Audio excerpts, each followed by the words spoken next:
Terima kasih pemirsa, Anda masih bersama kami dalam Berita Papua. Bagi Anda yang baru bergabung, kami akan sajikan kembali 3 berita utama hari ini.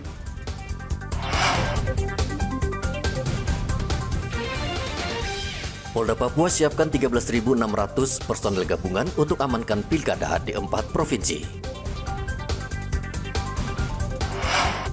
Hari pertama dibuka, belum ada bakal calon bupati yang mendaftar di KPU Mimika. Warga membludak mengurus KTP dan kartu keluarga di Merauke, Disduk Capil kewalahan.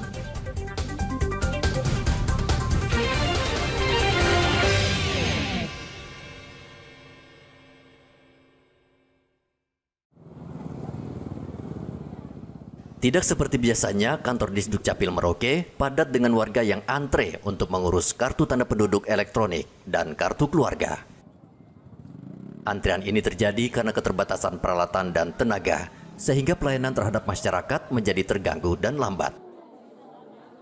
Sekretaris Disduk Capil Merauke, Toto Sudarmanto, meminta warga Merauke agar memanfaatkan waktu luang untuk mengurus dokumen kependudukan di Disduk Capil. Menurut dia, saat ada penerimaan CPNS, biasanya warga baru mengurus dokumen sebagai persyaratan sehingga terjadi penumpukan. Kita harap masyarakat bisa mengurus dokumen kependudukannya tidak saat waktu ada kegiatan yang sifatnya sudah sangat mendesak, baru mereka berbondong-bondong.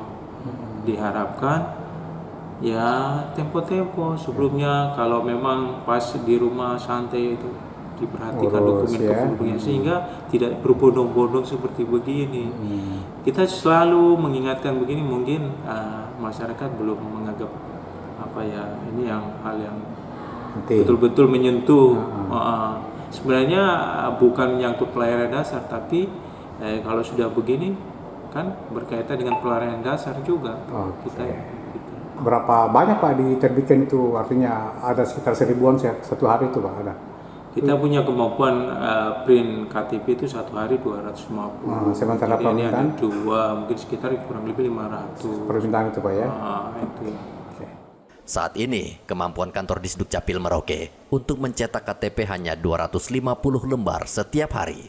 Sementara jumlah warga yang datang untuk mengurus KTP di saat ramai bisa mencapai lebih dari 500 orang. Ramainya warga yang mengurus KTP dan KK karena sebagian besar akan mendaftar pegawai negeri sipil. Muhammad Ridwan melaporkan dari Merauke, Papua Selatan.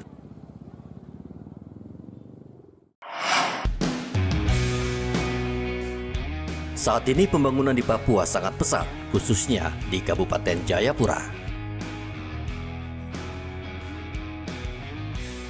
Di satu sisi, pembangunan akan menggerakkan perekonomian, namun di sisi lain banyak dusun penghasil sagu, banyak yang tergusur.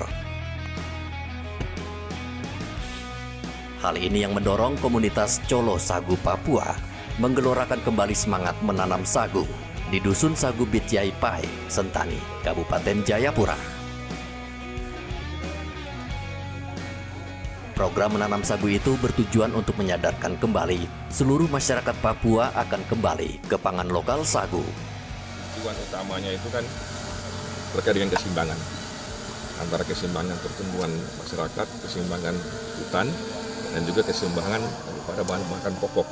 Nah, kita lihat ini dengan harapan kita mengembalikan sagu pada posisinya.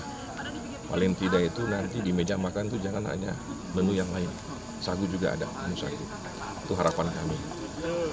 Kita mengkampanyekan terkait dengan makan sagu, tapi tidak ada keseimbangan dengan budidaya sagu. Tentunya ini kan tidak berimbang.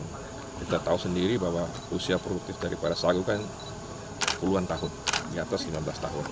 Tentunya kan waktu yang cukup lama. Dengan waktu 15 tahun ini kan pembangunan kan cukup cepat. Nah, ini kita sangat harapkan dengan tanam sagu ini, kita harapkan juga para penggiat sagu dan para aktor daripada sagu dan juga pemerintah, paling tidak kita bisa ke depan merumuskan formula apa yang baik dan tepat untuk mempersingkat usia produktif daripada sagu di tanah Papua. Kalau kita bicara sagu di Papua, kaya akan varian, kaya akan luas, tapi pemanfaatan sagu sendiri baru sebatas pada konsumsi keluarga. Belum bisa menambah nilai ekonomi yang baik. Sebenarnya sudah ada, tapi belum maksimal. Pemerintah Provinsi Papua mendukung langkah penanaman sagu dan memberikan perhatian khusus untuk budidaya dan pelestarian dusun sagu di Provinsi Papua. Dalam kegiatan tersebut, warga menanam 79 pohon sagu berbagai jenis yang hanya ada di tanah Papua.